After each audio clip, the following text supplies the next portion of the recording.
Hey YouTube, Mark here with a special edition review. This is Friday night edition of Subscriber's Choice.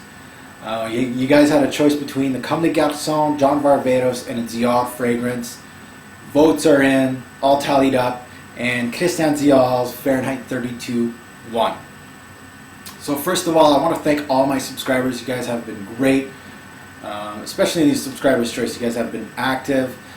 Voting on my YouTube page, not only that, but my blog also. My blog has been flooded with votes. I think it almost hit 200 votes on my blog, so great participation by you guys. I want to thank you guys for that. Makes these Subscriber's Choice really enjoy. I really enjoyed looking at the votes, and I was like, oh, which one's going to win? As far as this one goes, Fahrenheit 32 just blew the other two right out of the water. I know a lot of people have strong opinions on all three. They really want to see great. These three fragrances, you can't go wrong. So let's take a look at your choice. You guys wanted it. Here it is, Fahrenheit 32. As far as reviews goes on this guy, it's not much on YouTube, and it really surprised me. So hopefully this review piques a little interest to other reviewers, let's say. So as far as the bottle goes, looks almost identical as the original Fahrenheit. Of course, this kind of reminds me of a snow-covered peak. It's got a little bit of snow here down the mountain. That's what this reminds me of. So 32 here, the CD for Christian Dior, and then your code right here. As far as sprayer goes, the bottle goes, almost identical as the original Fahrenheit. All good. As far as the box goes, nothing crazy here, to be honest with you guys. I just want to take the light out of the shine. And the code is down here. Okay? So as far as bottle size goes, we got the standard 1.7, 3.4 ounce. You'd be looking at pricing around $60 to $90 American. So not cheap. This whole Fahrenheit brand, not cheap. Christian Dior, really, what they do with this brand, you get quality fragrances with all of them. The three that I've tested, there's a few more summer ones that I got to try from the Fahrenheit brand. But as far as I tested, quality juices, you're not going to get much of a deal on the bottles. Fahrenheit's been expensive ever since it came out 20 years ago. So it's either they're going to be high priced or they're going to be discontinued. They're not going to slash the prices on these fragrances. So as far as availability with this one, 32, a little harder to find than the original, I thought. Maybe in your country is a little different, but definitely online also. You got to look around and try to find a bottle. You don't see too many kicking around. So as far as 32 goes, I don't think it's been discontinued, but I could be wrong. I didn't find any information as far as being discontinued or not, so I'm going to say it's not. It's just harder to find. As far as when this hit the shelves, it actually hit the shelves in 2007. In 2007, kind of reminds me, around that year, we had these kind of fragrances. Orange blossom, vanilla-based, iris note type of fragrances, almost softening up the male fragrance industry. We got the Dior Homme, the Kenzo Powers, the Fleurs de Mars, and this one. All synonymous with that year, 2006, 2007-ish, around there. As far as group, Dior groups this as an oriental spicy fragrance. Talking about mislabeling a fragrance, I'm going to throw that right out of the water. Not the water, right out of the window. Water. As far as this fragrance goes, I'm going to put it as an aromatic floral fragrance. Definitely a little more aromatic than those other guys that I named out that really wouldn't be too good in the summer. This one actually did pretty good in the summer. And you'll see why. It's got like a different vibe to it. As far as perfumiers, we got two here. We got Louise Turner. Let's forget her name. She hasn't done anything to me. But François Dimachy, that's the big name on this fragrance. François has made different flankers for Dior. This is not his first stab at it. He's done an Eau Sauvage. I'm sure you've heard that name before. Eau Sauvage, he's done Eau Sauvage Fraîcheur Cuir. He's also done a flanker for Dior Homme, which is actually Dior Homme Cologne. He's done a couple more fragrances. Platinum Egoist, I'm sure you've heard of that, with Pudge. And he's also done Ungaro 3 with Pudge. So some fairly big names there. As far as recommended age for this fragrance, I'm going to go college and up. Yeah, a high schooler could wear this, but this is more of a unisex feminine type of fragrance. I don't know if I could see a teenager really wearing this fragrance with confidence. I could see a college kid wearing this, you know. They have that attitude like, I don't really care. This would be working great for a college kid and up though. Like I could see a 30-year-old rocking this, no problem.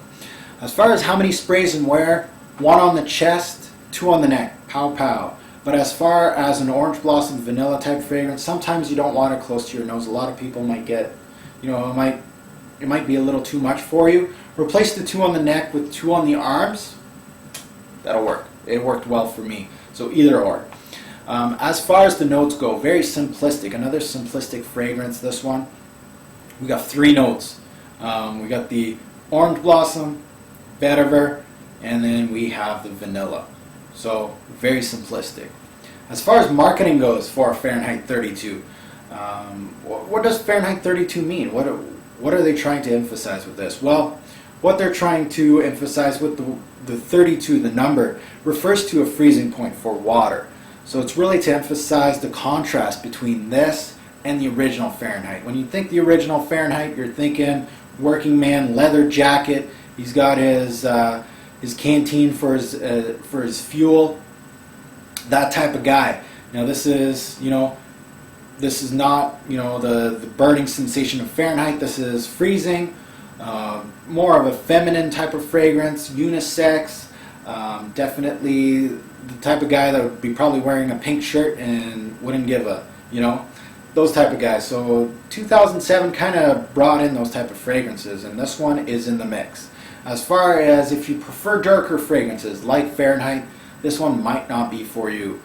So it's got to be somebody that has a little more confidence as far as, you know, wearing a pink shirt. As far as wearing a fragrance that's more of a unisex type of fragrance. Now, as far as notes, let's dissect this guy a little bit here. Top notes. As far as top notes go, the opening is actually really fresh. It gave me almost like a green creaminess. So like a green creamy fruitiness. So as far as green, I felt like mint in this fragrance as far as green goes. But definitely gives me that kind of vibe.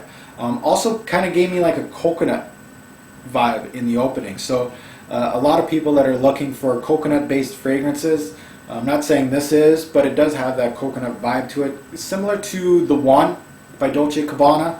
Dolce & Gabbana's got, you know, that coconut vibe. This has it too. But it also has vanilla in here too.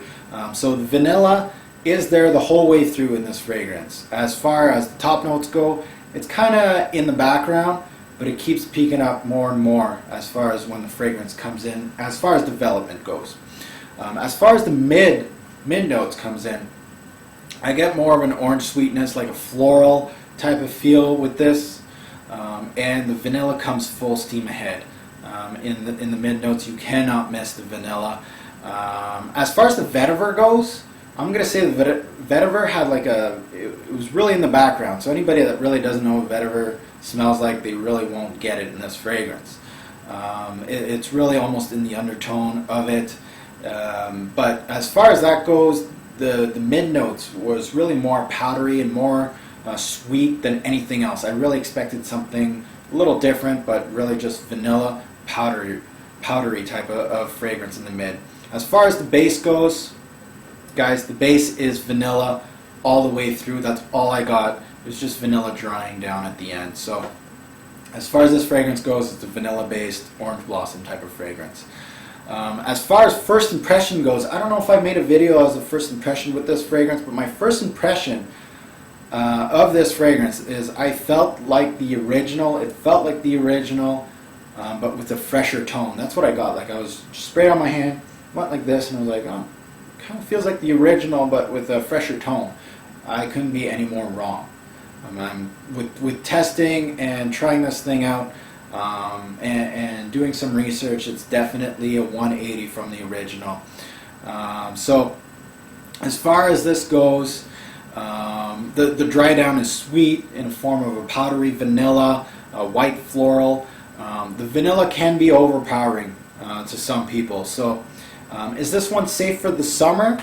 I would say it gives me like a cooling vibe, almost minty, coconutty. So it's actually different from these other vanilla orange blossom based fragrances that almost give you that powdered fragrance. So it gives it a little bit of difference, which actually makes it good for summer. Summer okayed. As far as this fragrance goes, it's definitely a lighter summer, spring, fall type of scent than the original. Almost gives me like a clean feeling. Very different combination of notes. Very appealing, very nice.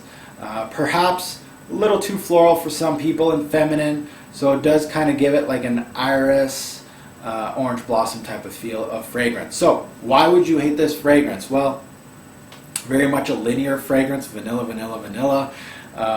Very simple, not complex at all. Might be a little too sweet for some people, or might be just a little too unisex type of feeling to it. So there you have it. Why would you hate it?